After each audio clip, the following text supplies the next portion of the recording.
akawa na BWCB na mimi niko Zanzibar. Bwana sikiliza. Zanzibar kuna mambo mengi yanaendelea na sasa hivi kuna tamasha la ZIF na katika kitu ambacho nimekipenda kweli kabisa ni kukutana na mtu mmoja ambaye aliweka mdomo wazi katika picha za action. Alikuwa ameshiriki sana kwenye Bunji. Sasa jamaa tunaye hapo. Tunataka kupiga darasa tuna kawaida movies zinakwendaje, kwa nini ameamua kutumia hii genre ya action na nini. Na leo tulitazama sinema yake moja My Son. Jamaa nadhani anataka kutengeneza series kubwa sana. Na pengine huko ndani tutaulizana My Son. My Son. Kuna mchapo mkali sana kwenye sinema. Hayo kuna mapigano ambayo unayaona kabisa kwamba haya yamekwenda shule. Sio yanaleta udogo. Ndani katika sinema hii niliyoiona leo pale Ngome Kongwe kuna ujambazi, kuna mapenzi, kuna hasira, kuna hisia. Karibu. Asante. Mimi nikuulize swali moja tu lakini kutuanze bwana. Ndio. Hebu ambie watu wangu unaitwaje? Mimi nakujua kama Bunji. Mimi mwenyewe naitwa Isarito Mwakalindile. Lakini kama usema unajua kama Bunji, unajua kushakuwa mwigizaji unakuwa na majina mengi kwa sababu unaishi maisha ya kila mmoja.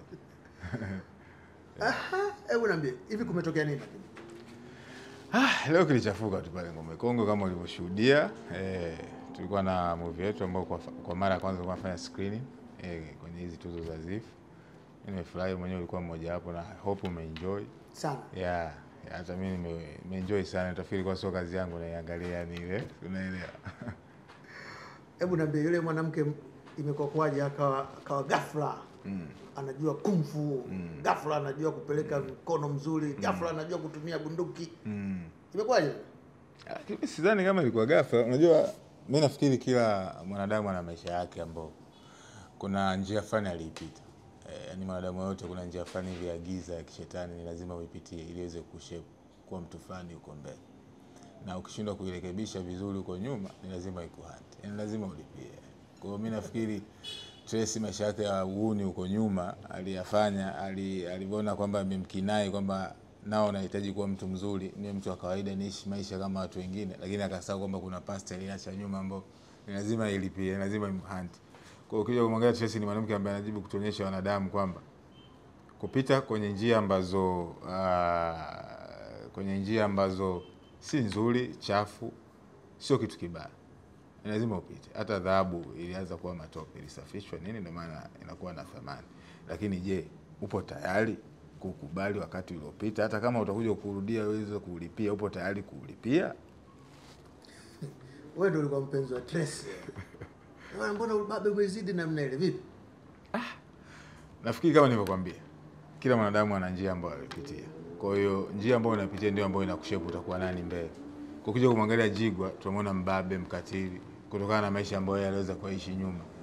Jigwa na Tracy unaona tofauti yao. Tracy ajabu kuikimbia past yake akaisha maisha kawaida, lakini Jigwa ila mimi ndio njia sahihi ambayo sisi tunataka tuipite. Ndio njia sahihi. Kwa sababu dunia tuliozaliwa hatujaiona upendo, unajua? Hatujaiona amani. So why leo hii tuweze kuchagua njia ambayo unahisi wanadamu wengine wanaishi ya kawaida ndio nzuri. Unafikiri finali ndio hii tumemaliza? Maana pale mwishoni mama anajipima tena. Hata mwenyewe hilo sijui. Wewe ndio umezalisha ile sinema na umetuachia njia tatu za kujiuliza maswali. Unajua mimi nimejiuliza maswali mengi sana kwenye ile sinema. Moja, Santos kaondoka zake kibabe tu, yani kishua kabisa anaondoka zake, unaona?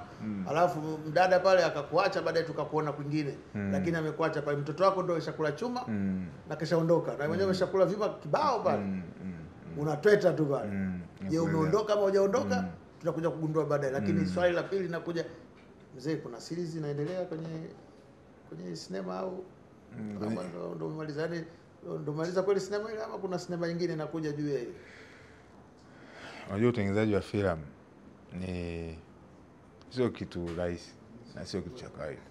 Kwa sababu unapokuwa unatengeneza filamu, hiyo filamu ya kufikirika au true story, bado unaenda kuongelea maisha ya watu.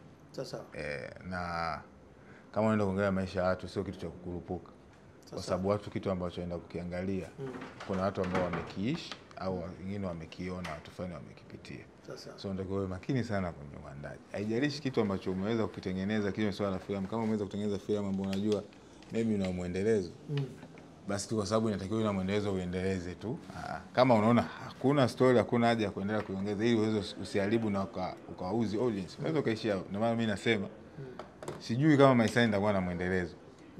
Sijajua mwenyewe bado. Kama mwendelezo utakuwepo, script itakuja kichwani, director wangu akiniambia au mwandishi akiniambia oya tumepata hii tuondoke nayo, tunaondoka. Kama audience pia itatulilia sana, jamani tunataka tuendelee. Basi sasa ukitizama kichwa cha habari kwa magazeti tunaita kichwa cha habari, lakini title ya sinema yenyewe Maisani. Hapa Maisani. Na wewe hapa kabisa kama utaenda kuwamaliza jamaa wote walioshughulika kwamba wewe usimwone mtoto wako miaka 9 afu unapomwona tu jamaa anamuondoa duniani. Nakuelewa. Wewe unataka kuniambia kwamba kweli kabisa utatengeneza sinema nyingine hapa? Sasa vile viapo vya nini kwenye kaburi pale unamwapia mtoto wako na nini? Unajua Jigwa bana, Jigwa ana mambo mengi. Jigwa ana siri nyingi sana kwenye akili yake. Hata mwenyewe muda mwingine hata nilipopewa story niweze kumsoma. Mwenyewe aliweza kunivuruga. Yaani huyu jamaa anataka nini? Kwa hiyo mwenyewe pia sijajua ni kweli ataenda kulipiza atakuwa na muendelezo. Unajua yani kusoma akili ya Jigwa. Ndio maana mwenyewe umesema mwanzo ilikuchanganya. So kumbuka pale unasema sasa Musa amekufaje? Ilikuwaje? Lakini baadaye akaja kuonyesha. Umeona sasa akili ya Jigwa yani. Kwa kumsoma na kumuelewa ni kipengele. Sasa tujui kama atakuwa na muendelezo au atakuwa kisasi chake atakiendeleza. Ili kuchukua muda gani kutengeneza ile sinema? Kwanza unatengeneza project na unaingia kwenye location unafanya shooting. Kwa hiyo leo mtaka tupige story, mimi nitakwambia ukweli. Maisani nilianza kwanza na short film before sijafanya feature film. Na short film nilifanya ilikuwa mwaka 2020 au 21. Kati ya hiyo miaka haikufanya vizuri sana, lakini pia hata mwenyewe sikuifurahia sana kwa sababu niliona sikufikia ile target ambayo nilikuwa natamani audience waone kile ambacho nahitaji kuwaambia. Niliweka YouTube ile ndaenda, lakini baadaye niliona sijafikia kile ambacho nakitaka nikaishusha kwanza. Nikaiachana nayo kwanza, nikaendelea na maisha mengine. Nikafanya kazi zingine ndio hapo mpaka nakuja kufanya Bunji nini. Kwa nilivyomaliza Bunji nikasema nini wape nini watu. Naona nimeshamaliza series, sitaki kuendelea na series tena, nataka nitulize akili ili ninapokuja kufikiria series nyingine na ukuje naweza kuwapa watu pia kitu kizuri, nisikurupuke tu. Kwa nikasema nisikae kimya pia. Niwape kitu, niwape nini. Kwa nikajaribu kufikiria story gani ambayo itakuwa simple, naweza nikafanya kwa urahisi na budget ambayo nilikuwa nayo. Kwa hiyo nikafikiria nikakumbuka mbona tuifanyaga short film moja ilikuwa inaitwa Maisani. Kaongea na director wangu na makini, sio short film kwa nini tusirefushe? Tusikae chini kwanza kuichora. Poa, tukaanza kuichora. Tukaiandika wenyewe kwa sababu kila mwandishi ambaye tunajaribu kumtafuta alikuwa busy. Unajua hapo katikati series nyingi sana. Hapo katikati mfumuko sana wa series. Kwa waandishi walikuwa haba. Yaani kila mwandishi anamcheki ana project. Sasa kamiza direct. Sisi tunajua kuandika pia. Na tunataka tufanye. Wazo si hili, guidelines za kutengeneza kitu kizuri si hiki hapa. Tuandike. Tutaandika, tutampa mtu atasoma, hata kwenye kichwa chake anaona basi tukaanza kwa tunaandika hivyo, tuandika, tutampa mtu atasoma, anaonaje, atatoa mpaka tukaimaliza. Lakini production kwa nikiongelea kuanzia kupata wazo mpaka tunakuja production mpaka tunamaliza kwenye hii feature film, achana na short film, ilichukua kama miezi 4. Mwezi mmoja wa kushoot, miezi 3 ya editing. Hebu niambie balaa uliyokutana nalo. Balaa ni zito. Balaa ni zito sana. Maisani itupa challenge nyingi sana. Yaani mpaka watu leo hii wamepata nafasi ya kuweza kuiangalia. Wameenjoy, wamefurahi. Imetufanya sisi tuweze kusahau yale magumu yote ambayo tuliyapitia. Yote. Yaani hatujaamini kwamba yale magumu yote tuliyopitia ndio yametoa kitu hichi ambacho leo watu wanaenjoy. Mfano Sini ya Darajani ile ya kwanza kabisa. Hiyo tulipata ajali kweli. Sababu ile ilikuwa ni scene za msafara, alafu gari zote unaziona zile ni mpya, tumezitoa show. Zote zile unaziona zenye msafara ni mpya, tumezitoa show. Na sio gari za kitoto mwenyewe umeziona. Na mwenye showroom alikuwa pembeni. Kicho tusaidia tu ni wa nyumbani, yani ni Mnyakyusa mwenzangu, yani bro nyumbani, omboi.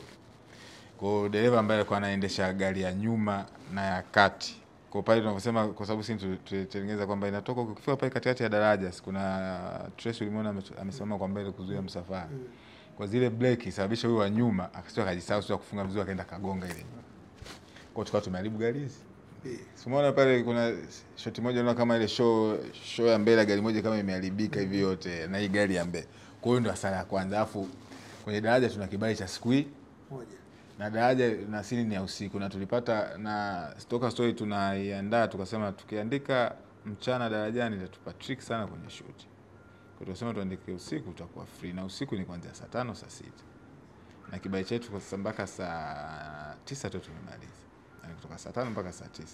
Na ukumbuke ile scene ni action. Na kushoot action sio kitu rahisi. Na muda mwingine sisi action fighting hata kama ni scene moja inatuchukua siku nzima kwenye kuishoot. So before tujaenda kushoot scene ya darajani tulifanyia yani tuenda kufanya location scout kwenye daraja tukaichora tutashoot hivi tutafanya hivi kwa scene hapa hadi hapa tutatumia muda huu kutokana na muda tuliopewa. Kwa hiyo tulikuwa tushatengeneza kila kitu kutokana na muda. Kwa ndani ya masaa tu tumemaliza scene yetu japokuwa ni ngumu. Fresh. Kwa hiyo ile ajali itufanya tukavuruga ile ratiba nzima. Kwa hiyo jikuta ule mvuta mwenye magari atakitana magari yake endelee kushoot. Na sisi ndo kwanza magari yametoka huko yamekimbizana kama wale mapigike ndo amefika katikati ya daraja.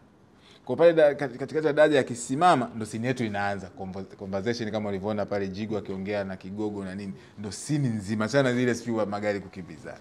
Na mwenye magari anakuambia magari yangu yamepata ajali na ni hapa sitaki kuendelea. Na muda ni saa 8. Na saa 9 inabidi tukabidhi location tumalize. Na mimi ndo katika scene zote ile ndo niliweka scene ya mwisho kuishoot kwa sababu ilikuwa ina trick.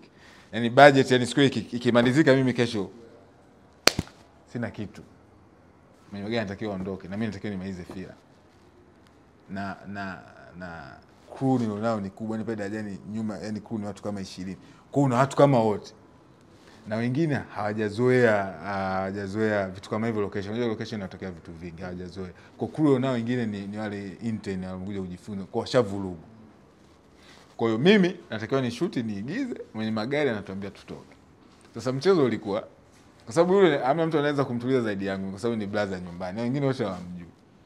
Kwa director akiwa na shoot combo za Kigogo na familia yake wanaongea, hapa anasimama mtu mwingine kama mimi ili kuweza kuwasaidia wale washumu huyu ndio Jigo. Mimi namtuliza mwenye gari. Huko tuendelea kushoot. Ikitakiwa shot yangu kwa hiyo AD wetu assistant director anaenda anamtuliza yule mimi narudi kushoot. So imagine ni ukiwa unaigiza akili yako inatakiwa itulie, concentrate. Sasa imagine kwa unatoka kwenye pressure mtu afu wewe ndio producer. Unajua mimi nimeigiza afu ni producer. Umetoka kwenye pressure ya kumtuliza mtu anataka magari yake yaondoke, unatakiwa uingie kwenye set uwe normal act. Ukimwangalia Jigo acting yake ni mtu aliyetulia. Yaani hana haraka kwenye kuongea, yaani anajiamini kwamba Jigo. So hata kama anaongea, I'm talking. Sasa imagine utoke kwenye ile pressure. Afu uje hapa uwe normal. Nikimaliza tena shot director ananiambia shot ya huyu, nikimbia tena kule nimtulize. Director naye aje kula akiona nimekaa muda mrefu aje anichomoe. Twende huku. Director naye atukanane na yule kwa sababu yule akaanza kumind wewe anamwambia director wewe ndio umesema action hadi magari yangu yamegongana. Kwa director aanze kugombana naye. Mimi nirudi pale niende nimchukue director tuje tu shoot. So utengenezaji wa Maisani ulikuwa na changamoto nyingi na sisi selling point yetu tulikuwa tunatamani yani movie nzima akili yetu nyingi tuliweka kwenye scene ya darajani kwa sababu ndio scene ambayo tulikuwa naamini ni trick kwetu ni ngeni. Kwa hizo ni baadhi ya changamoto ambazo tulipitia katika utengenezaji wa Maisani. Ule mdada wangu ule Trace mlimpa muda gani wa ya training ya shughuli yake? Maana alipobadilika kurudi kwenye mambo yake ya zamani haikuwa raha, ilikuwa taabu. Ilikuwa taabu. Trace bana kwenye Maisani ilituchukua kama miezi 2 kumpa training. Na kwa nini ilikuwa muda mfupi? Kwa sababu recent tulitoka kufanya Bunji na Bunji ilikuwa ni action series. Na mmoja Trace pia alikuwa na fight. So bado pia tulikuwa tumetoka kwenye zoezi. Kwa hiyo kutuchukua ugumu sana kwa sababu bado miili yetu kama tuseme bado damu ilikuwa inachemka. Kwa hiyo tulivyohama huku tukaendelea na training ya mazoezi ya Maisani ilikuwa pia rahisi kwake kwa sababu bado mwili wake unajua body yake ilikuwa ishakubali mazoezi. Lakini pia naye ni mtu ambaye anapenda sana mazoezi. Kwa kumtransform kuja kumleta kwa mpiganaji haikuwa trick sana. Japo mwanamke unajua unamtrain mwanamke. Kwa hiyo nini changamoto zilikuwa ndogo ndogo lakini kwa kuwa naye anakipenda anachokifanya basi kama tukateleza. Kwa sababu mimi namsifia kitu kimoja tu. Yuko faster. Yeah. Sasa sijajua kwa nini yuko fast, ndio maana hapo naambia mazoezi nadhani mchelewa. Kwa sababu hata namna ya kutoa bastola na kufanya action pale unamwona yuko fast kidogo. Kwa sababu moja ya vitu vinavyofanya mtu kuonekana mzuri ni uharaka wa kifaa anachokitumia. Lakini uzuri pia inatusaidia sana kwa sababu hatuna budget nzuri, lakini mimi najitahidi sana na director wangu waga kuhakikisha kwamba nyuma ya project yote ambayo tunaifanya tuna kila mtu ambaye anahusika kwenye kitengo chake. Kwa hiyo hata kwenye mapigano ambayo tunatengeneza au kutumia guns kama vile, tunakuwa na mtu ambaye ndo kazi yake. Wao tunaenda kuomba kibali, unampata hata polisi ambaye anakuja na train jinsi ya kutumia zile gani kutoa, unajua ili ujue nini unakifanya, usije ukafanya tu. Sisi hatujazaliwa maisha ya polisi, hatujua hata bastola unashikaje, unaelewa tofauti na nchi za wenzetu. Bunduki unakuta tu zinauzwa dukani mradi tuwe na leseni, lakini huku kwetu huwezi kusketi kuna duka fulani anauza bunduki kwamba labda mwezi tumia, unajua. Kwa hiyo tunajaribu kuandaa filamu, tunajua filamu yetu ni action. Na action inataka nini na nini. Kwa hiyo tunahakikisha kwenye crew yetu tuna kila mmoja, yani mimi sio director yeye mwenyewe ndio anatengeneza mapigano, director mwenyewe anafanya tunakuwa mtoto wa mapigano, tunakuwa na mtu wetu wa props, tunakuwa na kila mtu yani kwenye kitengo chake tunajaribu awepo ili kazi yetu iweze kuwa rahisi. Na ndio maana nakwambia kwenye crew tunakuwa watu wengi zaidi ya 30 hadi 20 kuliko hata ambao wasimama mbele ya kamera. Hebu niambie, zile effects ilikuwa umezipata? Effect. Ilikuwa na macho yako yalikuwa asemzuka sana yani. Ile ni lens zetu vibaya kwa sababu tunataka kujaribu kutengeneza character tofauti. Yani character ambaye mtu akimwangalia aseme, hivi duniani kuna mtu kama huyu? Lakini wapo. Unajua kuna watu fulani wako unique hatuwaoni lakini wapo. Kwa hiyo tujaribu mtu akisikia Jigu, unajua hata kama hujaona ukisikia jina Jigu lazima uanze kujifikirisha huyu mtu yukoje, anafananaje. Kwa hiyo kwa tunatafuta vitu vingi vya kuweza kumfanya hata kama mtu akija kumuona for the first time aseme yes this is Jigu. Tumeelewa kwa nini ameitwa Jigu hata kama tuelewi maana ya jina Jigu ni maana yake nini. Kwa hiyo ndio tukatafuta macho, tukampa nywele, tukampa costume, tukampa namna ya kuongea, tukampa namna ya kutembea, yani awe tofauti yani na hata na karakta wengine au na mtu mwingine. Kwa mtu akimwona sema yeah it's true this is Jigu. Hiyo ni maisani? Yeah, hiyo ni maisani. Ambao mimi natarajia kama utaifanya tena.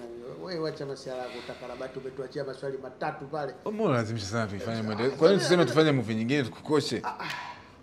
Hiyo tushamaliza. Umemaliza nini bwana? Umemalizaje? Wewe umemalizaje kwanza ile movie? Wewe unaimalizaje kwanza ile movie yani? Wewe unamaliza mwanamke anajipima ana ujauzito. Huku Santos amejiondokea kibabe pale. Hatumuelewi alikoenda. Sasa umemaliza tu, mtu akishajipima na mimba simange kuzaa, mbona tushamaliza hapo. Wewe umesema maisani na yule maisani Antonio ameshakufa na huku kuna maisani mwingine wa Musa. Wewe acha masuala yako bwana. Wewe unamaanisha kwamba unataka muendelezo.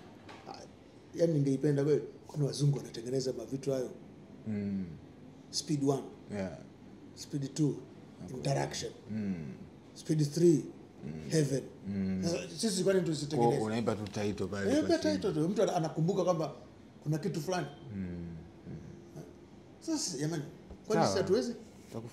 Nitakufikiria kidogo mimi nafikiri kwamba usichomoe nyingine bwana. Hebu tumalizie ile hadithi tu tunajua. Unajua unatengeneza kitu fulani hivi ambacho kitakuwa kama ni mtiririko ambacho mtu kinajenga brand fulani. Na mimi nadhani maisani inaweza kajenga brand kubwa tu. Kama ilivyokuwa kwenye Bunji. Sasa nikuulize maswali mengine. Tulisomea wapi? Kwenye filamu au shule ya elimu tu nyingine? Kote tu. Kwani kubaya? Mimi ikija ni swala la filamu sijaingia chuo. Lakini elimu yangu ya uigizaji nimepata sana kwenye makundi. Majikusanya wenyewe ambao mfano labda mimi sasa hivi nikisema nimeandaa kundi na experience kidogo kwenye uigizaji, kwa nikaandaa kundi ni rahisi kutrain watu wengine. Kwa hata mimi ndio elimu ndivyo nilivyoipata. Wale ambao walikuwa wametutangulia, kwa mtu anafungua kundi lake, ndio nilipata training hivyo. Lakini training kubwa zaidi ambayo nilipata kidogo ikanifungua ki international ni kwenye mashindano ya TMT, Tanzania Movie Talent ambayo ilifanyika 2014. Kwa nini nasema? Kwa sababu wale mashindano tuweza kupata wakufunzi kutoka vyuo vikuu wa sanaa ambao tulikuwa washiriki, lakini tulikuwa tunapata na elimu kidogo kuhusu uigizaji. kwa kule kidogo ndio ni shape kujua mambo ya script, kuchanganua, kumjua jinsi ya kumuelewa character unaenda kumcheza, jinsi ya kuelewa, yani jinsi ya film making in general.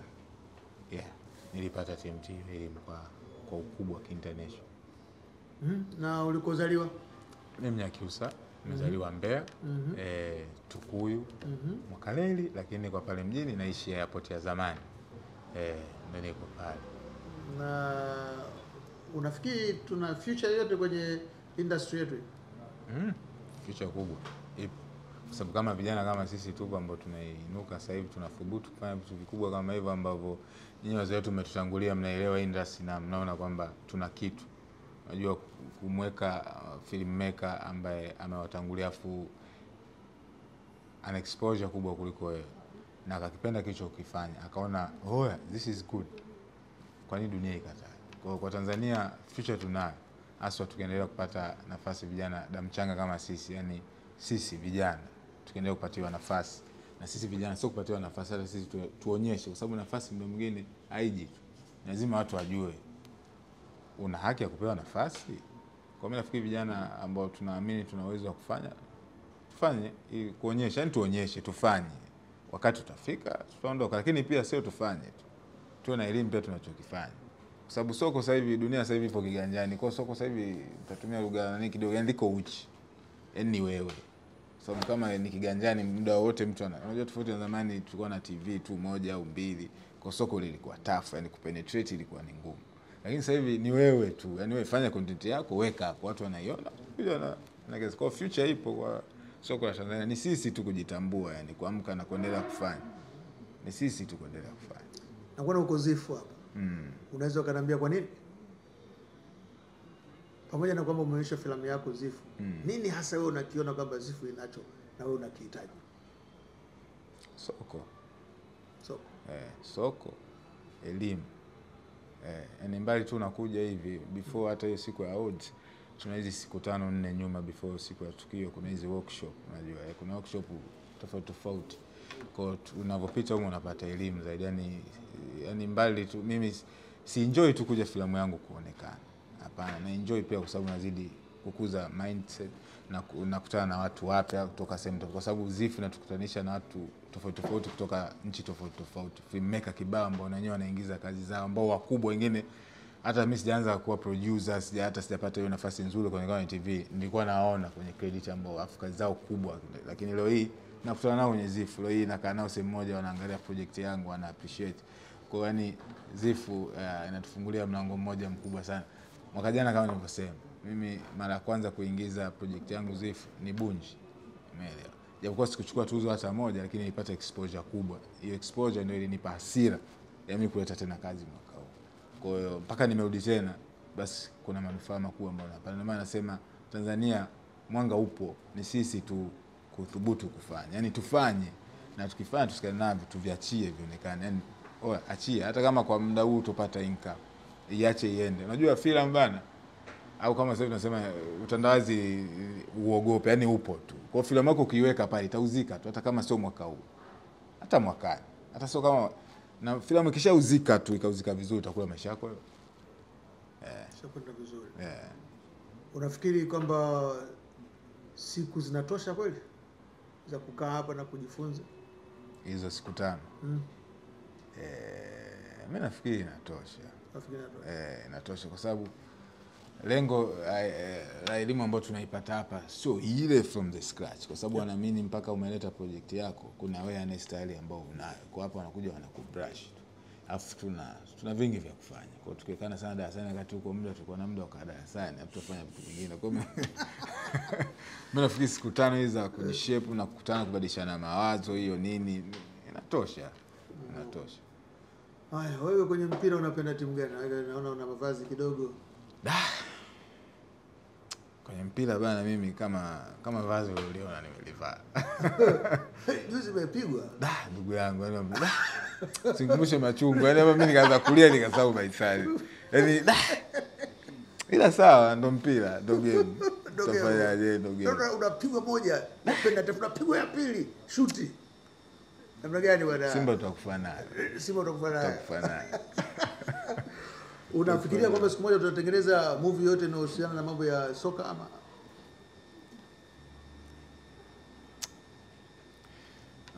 Series. Yani nimeongea tu kwa sababu umeliuliza, afu ni kitu ambacho natamani yani ungekuwa nioje na director yuko pembeni angecheka sana.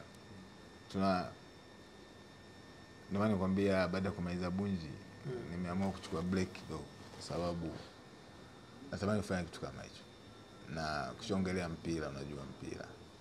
Wewe filamu unajua kidogo. Kwa hiyo ukiona nasema unatengeneza kitu kama imagine unatengeneza series ya mpira. Sio kitu ambacho cha kuku. Na wishi siku moja watu waweze kuangalia na kujua maisha ya wachezaji. Unajua sisi waigizaji always tunaleta maisha ya watu kwenye uso wa watu waweze kuona. Kwa hiyo mimi nafikiri watu wanaenjoy mpira. Lakini hawajui maisha ya watu wa mpira. Hawajui yani kiwanda cha mpira kipoje kinaenda vipi. Kwa hiyo natamani siku moja niweze kufanya watu waenjoy waangalie hiyo dunia ya mpira. Kupitia filamu. Tena mpira wa Tanzania. Najua nje kuna watu wengi wametoa series za mpira. Lakini vipi kama siku watu waone series ya mpira kutoka Tanzania? Na mpira wenyewe ukihusisha vilabu vikubwa ama mpira wenyewe ukihusisha wanawake? Vyote vile, lakini tuoneshe mpira wa TV. Mpira wa nyumbani. Wanyakyusa wote wa jambo. Wanyakyusa huko bana. Baraka kama zote toka anakuja washanipa baraka zote bana, wewe nenda. Mungu yupo pamoja na wewe, si tupo nyuma yako, situdhalilisha. Wewe nenda kasimama kifua mbele. Namshukuru Mungu, premier yetu imeenda vizuri, watu wameenjoy. Unataka kuambia nini wa Tanzania? Mimi sina kikubwa cha kuambia zaidi ya kuambia mimi nashukuru sana kwa support ambayo wanaendelea kunipa kila siku. Lakini kikubwa waendelee kutuangalia kama sisi, tufananishe na wengine kwa sababu mimi siwezi kuvaa viatu vya mtu yoyote. Yaani hata uniweke kama nani siwezi kuwa huyo, mimi nitakuwa mimi kama mimi. Kwa mimi na support ambayo wanaendelea kutupa ndio hiyo, endelee kutupa na tunawashukuru na tunawapenda, tutawaangusha. Kila siku tutajitahidi kufanya kitu ambacho wao wanapenda kwa sababu kazi yetu sisi ni kuwaburudisha na kuwaelimisha. Kikubwa ni kuwaburudisha, sisi tutahakikisha mnapata burudani ile nzuri. Mimi nataka nikushukuru. Mimi nataka nikushukuru kwa sababu naona nimefurahi kukuta wewe, nimefurahi kukuona. Shukrani. Nimefurahi sana kwa sababu unaona mtu anayefanya kazi yake, yani sio kama anataka kubahatisha. Ndio. Ni kama hivi ndivyo inavyostahili kufanyika. Na mimi nimeipenda kwa sababu nimeona wahusika wote wakubwa. Wababe ni wababe. Ugumu ni ugumu. Kwa hiyo maisha yanakwenda. Uuni ni uuni. Lakini mimi nitafurahi sana ukinitengenezea kitu kingine na nitafurahi kwamba Trace alilalamika kama ukuwa tayari wewe kwa family. Unaona mambo yako hapana, ugumu tu. Unataka dunia ikufahamu vile, lakini anasema ukuwa tayari kwa family. Na wewe unakamwambiaje? Tukamwambia kama hilo chaguo. Yaani wewe kwa nini unichagulie yani? Yaani unajuaje kama mimi kwa sasa na familia? Unajuaje? Jamani, mimi nawashukuru ndugu zangu, nilikuwa napiga gumzo hapa na kakaangu hapa. Mimi namfahamu kama Bunji. Lakini mwenyewe alijitambulisha mapema tu akakwambia Nyakyusa mmoja anatoka kule chini kabisa. Wale Nyakyusa unajua wako tofauti, lakini Nyakyusa mmoja hivi. Na mimi nilifurahi kuwa naye kwa sababu leo nilikuwa nimetazama sinema yake ya Maisan, na Maisan ni full pack action ambao unaweza ukaita kwamba moja. Mimi niliona misukosuko wakati ule 1 2 3, lakini sasa hivi huyu amekuja na kitu kigumu zaidi. Yaani kuna watu wanatoa bastola kwa kasi na vile vile wanazungusha miguu kama wako hewani. Mpaka siku nyingine tena, mimi ni Beda Msipe na hapa ni Zanzibar na niko kwenye Zifu. Asante sana. Yaani unamaanisha mwanamke? Ndio, kwani kuna tatizo? Yaani unamaanisha kwamba una mwanamke mwingine? Kwa nini sikusiku wala mwanamke mwingine?